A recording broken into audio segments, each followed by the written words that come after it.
Vamos lá, mais um vídeo, né? Referente ao ECA.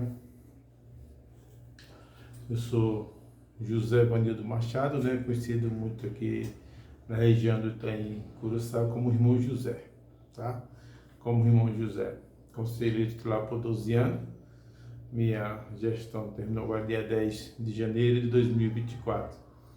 E então, antes de terminar a gestão, eu fiz um curso de terapia como terapeuta, TEG, né?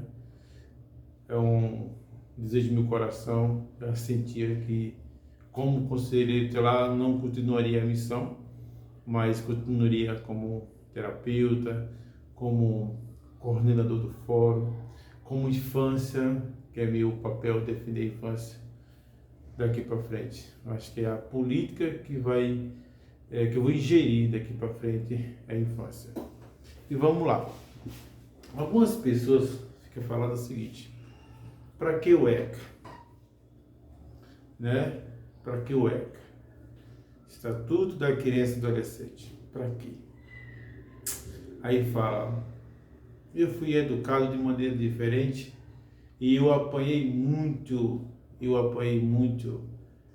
E até hoje não tenho raiva do meu pai nem da minha mãe. Tá? E ainda fala ainda: muitas crianças e adolescentes é o que é porque não apanhou. E assim nós vamos vendo várias historinhas, né? Enfim, eu vim para São Paulo trabalhar, como todo cidadão é sonhar, e depois voltar para o Nordeste, né? Arrumar um dinheirinho aqui, voltar para o Nordeste e fazer sua vida lá na sua terra. Amo o meu Nordeste, vou lá sempre visitar a minha cidade de Piranhas, povoado de Piau, Alagoas, e pretendo continuar indo, né? Mas São Paulo me conquistou, Itaim Paulista me conquistou, e aqui não estarei como defensor tão fácil. Mas nesse vídeo eu vou dar um testemunho, né? Que como conselheiro tutelar foi que fui me dar conta. Eu tinha uma idade de mais ou menos 16 anos, na época, de 15 a 16 anos, né? E eu tinha uma turma que eu estudava desde a primeira série, né? Desde a primeira série. E era a prova final de ano da oitava série. Agora é o nono ano, né? Terminou o ginásio, mas antes era até a oitava série. Eu nunca vou me esquecer disso. Tenho raiva do meu pai? Jamais. Meu pai foi um grande herói da minha vida, né? Hoje não está mais aqui conosco, né? Já foi embora, mas foi o grande herói da minha vida. E eu até falo para todo mundo, né? Eu sou igual ao meu pai. Eu tenho meu pai como exemplo, né? Um cidadão camponês, né? Criou nós como feirante e roça. E dava 2, 3 dias de feira durante a semana e os 4 dias era na roça, de terceiro, né? Não tinha terra o suficiente, eu tinha uma terrinha lá bem pequenininha para morar mesmo. Ele trabalhava para outros, né? Outras pessoas. E assim ele criou nós, como trabalho na roça, na agricultura, né? Lá no Nordeste, né? E como feirante, raizeiro, né? E até eu estou fazendo um curso de raízes, né? Para mim trabalhar o chá, para algumas pessoas que precisam tomar chá. Enfim. Mas meu pai, né, é homem, né? É humano. Ele é um grande herói meu, um exemplo de vida para ser seguido por todos.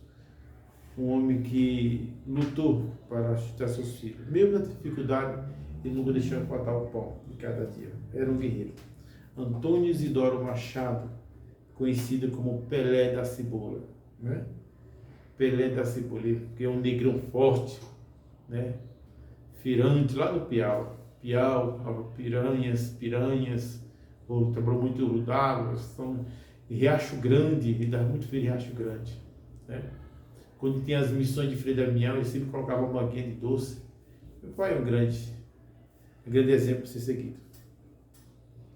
Mas não é perfeito, né? Tem sua humanidade. E eu me lembro que na prova de final de ano, na prova de final de ano, da oitava série, para ir para primeiro ano. E eu era um aluno muito bom. Eu era fantástico em matemática. O professor João Raimundo, quantas vezes ele me chamou para me auxiliar outros que tinham algumas dificuldades, né? Na matéria de matemática, o professor Raimundo quer dizer, eu auxiliava o professor Raimundo, ele me chamava para auxiliar outros alunos, para você ver que era bom de matemática. Outras matérias eram mais ou menos, tá? Eu sou um pouco gago, você pode perceber nos meus vídeos, né? Que eu tenho um pouco de dificuldade, de gagueja, né? Melhorei bastante, né? Mas ainda continuo ainda, engulo algumas palavras, enfim. Tranquilo, tá, gente? Aí, como que eu quero chegar? Porque tem a ver com o meu testemunho, com o meu pai e o ECA. Tem tudo a ver. Prova de final de ano. Meu pai passando um perrengue danado.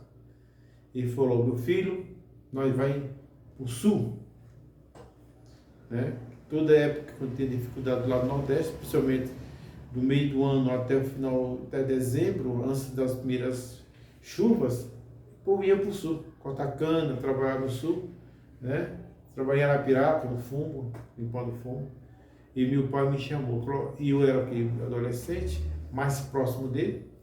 Tem meu irmão também que era adolescente, o Roberto, e tinha o pai da Delma, que já estava um adolescente para chegando de maior, mas eram todos dependentes. O meu irmão, o Roberto, com 13 anos, rapaz, já era dependente. O rapaz já era danado, né? E meu irmão também era dependente. Só que trabalhava com meu pai era eu. Eu era considerado muito humilde, quietinho, aquele que ficava perto da mamãezinha, entendeu? Aí eu pegava para Cristo. Aí meu pai falou isso no domingo. E na segunda, era semana da prova. Segunda, terça, quarta, quinta, sexta. Era semana de prova. Última prova de final de ano. Hoje em dia, quando a pessoa pede alguma prova, hoje em dia o conselho, né? Faz a reunião de conselho e passa o cidadão, né? O aluno hoje. Antigamente não, se não tiver prova e nem nota, o cara não passava não, o cara repetia de ano. E outra coisa, era o militarismo. Na época do militar, você imagina como era. Aí meu pai falou isso, cara, eu fiquei emocionado. E eu falei pra minha mãezinha assim, quando meu pai saiu um pouquinho, falei, mãe, a senhora não vai deixar não, né? Meu pai me levar não, né? Porque eu tenho semana de prova. A gente, isso já passou, deixa eu ver, eu acho que 35 anos a 38 anos, meu. Eu acho que quase 40 anos já se passou. Eu não esqueço. Imagina, ficou no meu consciente. Tá? Eu vou até fazer reprocesso, né, na terapia TRG, fazer reprocesso para mim ser curado dessas recordações. Mas as recordações que não tragam rancor, não traz nenhum mal-estar, porque eu entendi meu pai. Claro que eu entendi. Eu era o parceiro dele. Ele recorria a quem? Eu era o parceiro do meu pai, certo? Ele tem eu como parceiro. Não vi isso como maldade, mas fez um mal para mim danado. Por que fez? Porque minha mãe falou assim, meu filho, obedece seu pai. Hoje em dia, com certeza, eu ia falar, não, o ECA fala que eu tenho que estudar, tenho que ir para a escola. E se eu não for, o senhor pode ser processado. Quer dizer, aí ele não ia querer, né? Você percebe como eu falei que tem a ver o meu testemunho com o ECA? Claro, se fosse hoje, o conhecimento que eu tenho um pouquinho, aliás, a infância tem, qualquer coisinha que a mãe vai querer dar um castigo na infância, já fala. Se bater em mim, eu vou ligar para o conselho tutelar. Se bater em mim, eu vou falar para o policial referente ao ECA. E as mães muitas vezes recuam. Né? Quantas vezes a mãe chegou lá no conselho falando assim, vocês atrapalham nós a educar nossos filhos, porque hoje em dia tudo é ECA, tudo é ECA. Quantas vezes o meu pároco, né, na homilia falou isso? Ele é pároco, também ele é professor de filosofia. Ele fala assim, muitas vezes o ECA atrapalha na educação dos filhos. Infelizmente, o meu pároco fala isso. Depois ele fala brincando e desconversa. Enfim, mas aquela coisa de... Tem umas verdades particulares de cada um. Acha que o ECA atrapalha, porque o ECA inibe, né?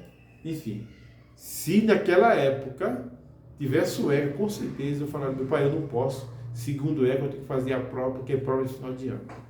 Mas enfim, não tinha ECA, gente. Como conselheiro, eu percebi, meu Deus, perdi um ano. E não só um ano. Eu fiquei, era a prova da 7ª série. Era para não, desculpa, a 8ª série ou era 7ª para a 8ª, coisa assim, eu não estou me recordando bem. Aliás, era 7ª para a 8ª mesmo, isso mesmo. Assim eu tinha uns 12 a 13 anos mais ou menos, até 14 anos. Você percebe, né? A lei me protegia, mas enfim, pela Constituição tinha a lei de 1988, assim não tinha batido ainda, não tinha batido ainda. Isso foi em 83, 84 mais ou menos. Meus irmãos, amigos, companheiro, conselheiro tutelar e munícipe de todo o povo. Eu não fiz a prova e eu fui retido, para repetir a 7ª série. Todos meus amigos da 1ª série passaram para a 8ª série. Tinha uma pessoa que gostava muito de conversar com ela, era Zildo, né? Era filho do Babaco, lá do Jardim Soares, ela jogava muito bola lá. E ela passou e eu fiquei. Todos passaram e eu fiquei. A Lucinha, mãe dos meus filhos, passou, eu fiquei. Minha irmã passou, eu fiquei. O Roberto passou e eu fiquei. Por quê? Porque eu não fiz a prova. Como eu fiquei angustiado. E o pior, meu pai não conseguiu nada nessa semana. Fiquei uma semana inteira pulando de usina a usina e meu pai não fez nada. Acho que foi até castigado pelo Criador. Por quê? Porque ele não conseguiu nada. Nós voltamos na sexta sem nada, sem dinheiro, a semana sem nada. E eu muito angustiado. Muito angustiado. Eu me lembro que na segunda-feira eu quase não dormi pensando nessa prova. Meu coração bateu muito forte. Muito forte. Porque eu estava perdendo. Eu amava estudar. Como eu amava aquela equipe de alunos que iniciando a 1ª série até a 7ª série e ia para a 8ª série junto. Eu amava todos eles. Foi um choque imenso. Na terça-feira, eu já tinha consciência que eu tinha perdido o ano já. Aí eu fui me tranquilo. Na quarta-feira eu não liguei mais não. Eu nem liguei mais. Só fiquei congelado no meu coração, aquela angústia. E assim foi. Na sexta-feira eu cheguei e não quis saber. Todo mundo feliz, festejando, eu só observando na praça. Cabeça baixa. E eu perdi o ano. E eu pedi não só o ano, eu pedi a motivação de estudar. Quando eu vejo alguns alunos que têm motivação de estudar, alguma coisa aconteceu. Ou é familiar, não sei, alguma coisa aconteceu. Eu fico com ponto de interrogação, por isso que eu falo assim, nós temos que trabalhar unido para ver o que está acontecendo com aquele jovem que está desmotivado. O que aconteceu com ele? Não vamos julgar, não vamos julgar pedra. É muito fácil eu lavar a mão, como Herodes, né, lavou a mão lá. Ele sabia, a mulher dele falou que Cristo era inocente de tudo aquilo, mas um povo queria que matasse, né? Politicamente era bom para ele, ele foi e lavou as mãos.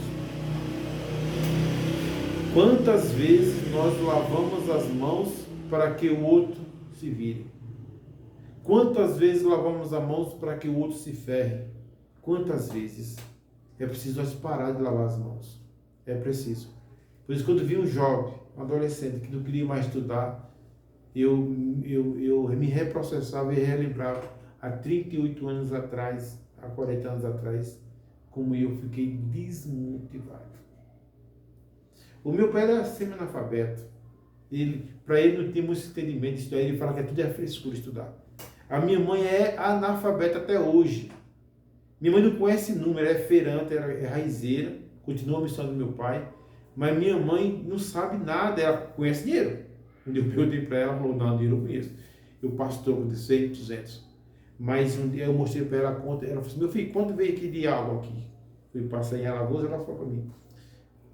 Irmão, é o seguinte, companheiros, amigos, era 50 reais. Um número enorme, 5 0 enorme. Ela não sabia que número era 50. Certo? Assim, meu pai e minha mãe, ela não teve estudo. Aí, para eles, a prioridade era o trabalho mesmo. Eles não ficaram com nenhuma consciência pesada, mas nenhuma. Até hoje, quando eu falo com minha mãe, ela só ri, porque ela não tem esse pensamento. Nós estragamos um ano de estudo dos nossos filhos. Não existia na mente dele nenhuma hipótese disso aí. E muitos pais, que é semi-analfabeto, têm esse mesmo pensamento. Por isso o ECA realmente veio para organizar tudo isso. Estatuto da Criança e Adolescente veio para organizar. Veio para dar o freio para os pais, falar assim, ó, os seus filhos é seu para educar, mas não pertence a você. O dever de vocês, pais, eu como pai, é educar meus filhos, certo? Mas não para mim, educar para o mundo, para ser um cidadão do bem, certo? Para saber que os deveres deles, o direito deles, termina, aliás, o direito deles, os deveres da sociedade. Ele respeita, quer que respeite seus direitos, mas também tem que respeitar o direito do outro. Quer dizer, deveres com o outro. É isso. Direitos e deveres. Tem que andar junto. E meu pai era inocente, o ECA. E nem existia o ECA, porque o ECA é de 1990. Eu estou falando de 1984, 83, 85, por aí. Quer dizer, 15 anos depois, 17 anos depois, foi que veio existir o ECA. Por isso eu falava, se tivesse a ECA naquela época, eu tinha feito aquela prova. Isso mesmo, eu levei a uma angústia de muitos anos, porque eu desanimei. Eu fui trabalhar na roça, fui fazer os trabalhos, mas estudar, e eu não queria saber estudar mais. Minha mãe falava assim, meu filho, faça a matrícula, repita o ano. Eu falei, não, não quero mais não. E meu pai nem ligava, ele achava que era bom, só era parceiro dele.